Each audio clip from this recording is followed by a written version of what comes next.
Hello दोस्तों, आज हामी कालाजरको बारेमा चर्चा गर्न गइरहेका छौँ।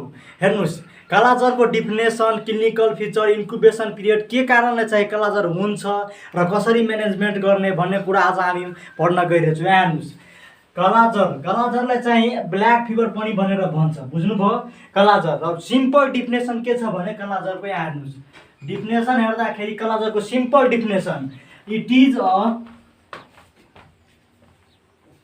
chronic diseases of reticuloendothelium system, also known as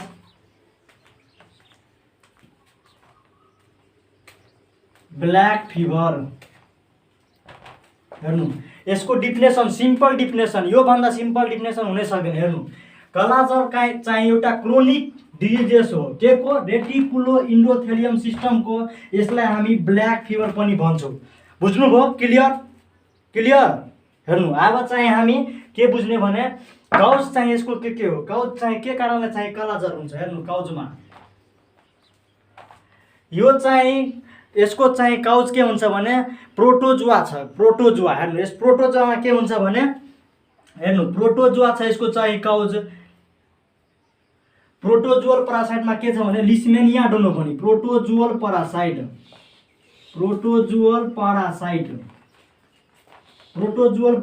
के छ भने लिस्मेनिया डोनोभनी।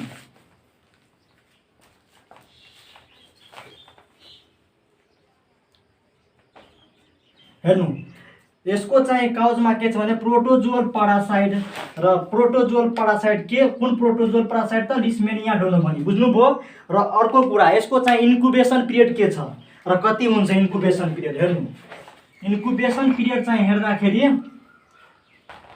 यो स्क्रिनशट पहिला गरिहाल्नु। हेर्नु, इन्क्युबेसन पिरियड यसको कति छ। हेर्नु, इन्क्युबेसन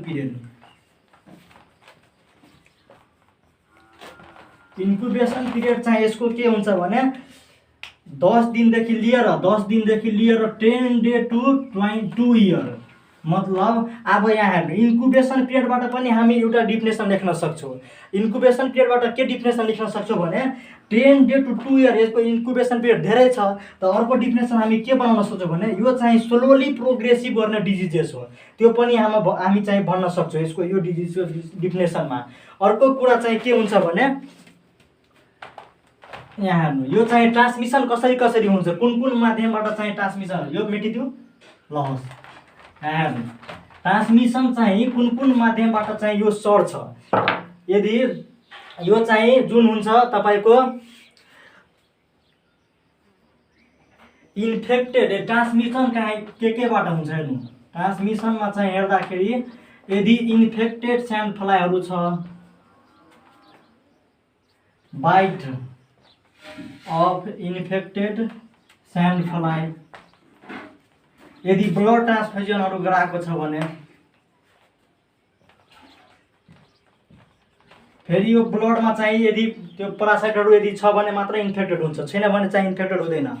अर्को कुरा के हुन्छ भने यदि डाइरेक्ट कन्ट्याक्ट विथ ब्लडहरूमा चाहिँ आयो भने, ब्लडसँग यदि डाइरेक्ट कन्ट्याक्टहरूमा आयो भने यी सब चाहिँ यसरी चाहिँ यी माध्यमहरूसँग चाहिँ यो सर्ने, यो कालाजर चाहिँ कसरी सर्छ भने त्यो यो माध्यमहरूबाट बाइट अफ, यदि इन्फेक्टेड चाहिँ स्यान्ड फ्लाइ चाहिँ इन्फेक्टेड छ र हामीलाई बाइट गर्यो भने। अर्को कुरा चाहिँ यदि ब्लड ट्रान्सफ्युजनहरू गरायो र जुन प्रोटोजुआ चाहिँ लिस्मेनिया डोनोभनी छ त्यो व्यक्तिमा यदि थियो भने, अर्को डाइरेक्ट कन्ट्याक्ट, यदि ब्लडहरूसँग यदि डाइरेक्ट कन्ट्याक्टहरू भयो भने यी माध्यमहरूबाट सर्छ। अब हामी बुझ्ने यसको चाहिँ क्लिनिकल फिचरहरू के हुन्। क्लिनिकल फिचरहरूमा चाहिँ साइन एन्ड सिम्पटमहरू के देखिन्छ त कालाजरको पेसेन्टमा। यहाँ हेर्नु, क्लिनिकल फिचर हेर्दाखेरि के हुन्छ भने क्लिनिकल फिचरमा चाहिँ हाई ग्रेड फिभर हुन्छ। यसमा हाई ग्रेड फिभर हुन्छ। अर्को कुरा हाई ग्रेड फिभर हुन्छ। अर्को चाहिँ फिभर यदि लो ग्रेड छ भने पनि स्वेटिङहरू भइरहेको हुन्छ। लो ग्रेड फिभर छ भने पनि स्वेटिङ हुन्छ, विथ स्वेटिङ। पसिनाहरू आउने, स्वेटिङ मतलब पसिनाहरू आउने, हाई ग्रेड फिभर हुन्छ होइन। अर्को चाहिँ लो ग्रेड फिभर छ भने पनि चाहिँ स्वेटिङहरू भइरहेको हुन्छ। पेसेन्टको चाहिँ जुन एपिटाइटहरू छ त्यो चाहिँ गुडै हुन्छ, गुड एपिटाइट हुन्छ, गुड एपिटाइट भएको हुन्छ पेसेन्टलाई। अर्को के हुन्छ भने गुड एपिटाइट। अर्को चाहिँ जुन लिभर हुन्छ, लिभर भयो, अर्को चाहिँ स्प्लिन, लिभर स्प्लिन चाहिँ इन्लार्जमेन्टहरू भएको हुन्छ, मतलब बढेको हुन्छ त्यसको साइजहरू। अर्को के हुन्छ भने तपाईँको एनेमियाहरू चाहिँ भएको हुन्छ, एनेमियाहरू भएको हुन्छ। अर्को चाहिँ जुन फेसहरू हुन्छ त्यसको चाहिँ पिगमेन्टेसन कलरहरू चेन्ज भएको हुन्छ। यहाँ माथि लेखिदिरहेको छु, यो चाहिँ स्क्रिनसट गरिहाल्नु तपाईँहरू। एन्ड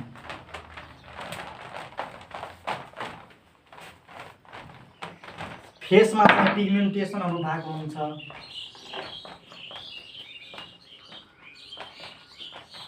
पिगमेन्टेसन मतलब कलरहरू चेन्ज भएको हुन्छ।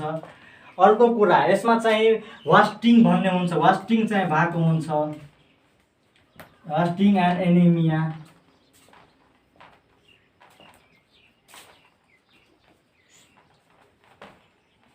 वास्टिङ र एनेमियाहरू भएको हुन्छ।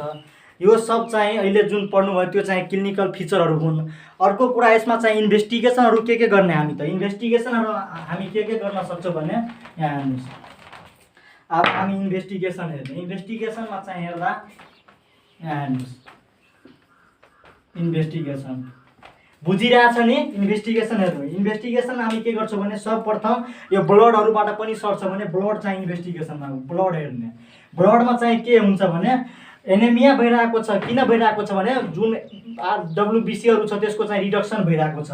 यदि ब्लड हेर्दाखेरि ल्युकोपिनिया भन्ने हुन्छ, ल्युकोपिनिया चाहिँ भएको हुन्छ भने, ल्युकोपिनिया भएको भन्नाले के हुन्छ भने रिडक्सन भइरहेको हुन्छ के को, WBC को, ब्लडमा चाहिँ रिडक्सन भइरहेको हुन्छ WBC को भने हामी ल्युकोपिनिया भन्ने। अर्को चाहिँ के हुन्छ भने यसमा चाहिँ ब्लडहरू हेमोग्लोबिनहरूको पर्सेन्टेज हेर्ने, किनभने एनेमियाहरू भइरहेको छ। अर्को के हुन्छ भने यसमा चाहिँ हामी ब्लडहरूको पर्सेन्टेज त हेर्छौँ नै। अर्को चाहिँ के हुन्छ इएसआरहरू हेर्छु, इएसआर इथ्रोसाइड सेडिमेन्ट्री रेसियो भन्ने हुन्छ, त्योहरू हेर्छु। यसमा के हुन्छ भने यो इएसआर चाहिँ इन्क्रिज भएको हुन्छ, अर्को चाहिँ राइज भएको हुन्छ, इन्क्रिज या राइज भएको हुन्छ। अर्को चाहिँ यो सब त भइहाल्यो ब्लडबाट हेर्ने। अर्को चाहिँ सिरोलोजिकल हेर्नु, यो स्क्रिनसट गरिहाल्नु। अर्को चाहिँ सिरोलोजिकलबाट के हुन्छ भने एबुलेसन टेस्ट भन्ने हुन्छ, इलिसा टेस्ट भन्ने हुन्छ, एल्डिहाइड टेस्ट भन्ने हुन्छ। जुन तपाईँको एल्डिहाइड टेस्ट छ, aldehyde test, Elisa test, एगुलुटेसन test,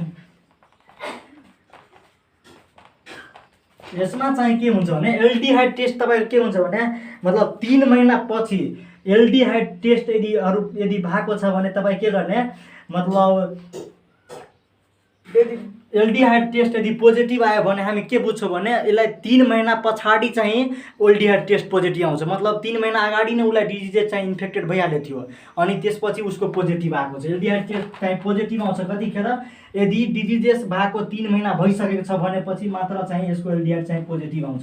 अर्को कुरा इलिसा टेस्ट, इलिसा मतलब के इन्जाइम लिङ्क इम्युनोसर्भेन्ट एसे भन्ने हुन्छ, त्यो भइहाल्यो। एगुलेसन टेस्टहरू गर्ने। अर्को चाहिँ के हुन्छ भने यसमा चाहिँ बोन म्यारोको एस्पाइरेसनहरू गर्ने, एस्पाइरेसन गर्ने।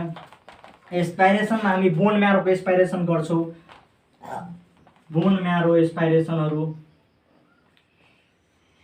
लिभरको स्प्लिनको गर्छौँ, लिभर गर्छौँ, स्प्लिन गर्छौँ, लिम्फ नोडहरूको, त्यो सबको चाहिँ एस्पाइरेसन गर्छौँ। अर्को कुरा के हुन्छ भने यो सब त हामी बुझ्यौँ इन्भेस्टिगेसनमा हैन, इन्भेस्टिगेसन बुझ्यो त इन्भेस्टिगेसन, यो पनि स्क्रिनसट गरिहाल्ने। अर्को चाहिँ यसको चाहिँ ट्रिटमेन्ट के गर्ने, ट्रिटमेन्ट चाहिँ 2 तरिकाले चाहिँ गरिन्छ। ट्रिटमेन्टमा के हुन्छ भने एउटा चाहिँ जेनरल मेजर हुन्छ र अर्को चाहिँ मेडिसिनहरूबाट युज गरेर। ट्रिटमेन्टमा हेर्नु, ट्रिटमेन्टमा के हुन्छ भने जेनरल मेजर, पहिला जेनरल मेजरमा के हुन्छ भने हामी पेसेन्टलाई चाहिँ जेनरल मेजरमा हेर्नुहोस्, पेसेन्टलाई चाहिँ बेड रेस्ट दिने, अर्को चाहिँ नर्मल डाइटहरू दिने, डाइटहरू नर्मल दिने। अर्को के हुन्छ भने यदि टेम्परेचरहरू इन्क्रिज भएको छ भने टेम्परेचर चाहिँ इन्क्रिज भएको छ भने हामी के दिने पारासिटामोलहरू दिने PCM 5 mg PDS। यो भयो हाम्रो जेनरल मेजर। अब हामी हेर्छौँ मेडिसिन चाहिँ हामी कुन कुन युज गर्छौँ त। मेडिसिनमा के हुन्छ भने मेडिसिन हेर्ने मेडिसिनमा हामी के दिन सक्छौँ भने यहाँ हेर्नु मेडिसिनमा हामी 3टा मेडिसिन चाहिँ बढी युज गर्छौँ। एउटा हुन्छ सोडियम स्टिरोग्लाइकोनेट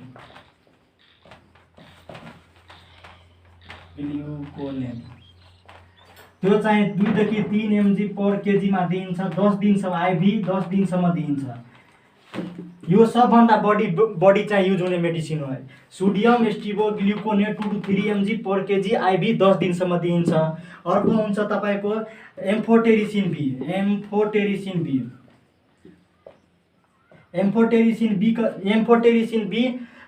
सोडियम स्टिरोग्लाइकोनेट जुन चाहिँ हुन्छ सोडियम स्टिरोग्लाइकोनेट चाहिँ तपाईको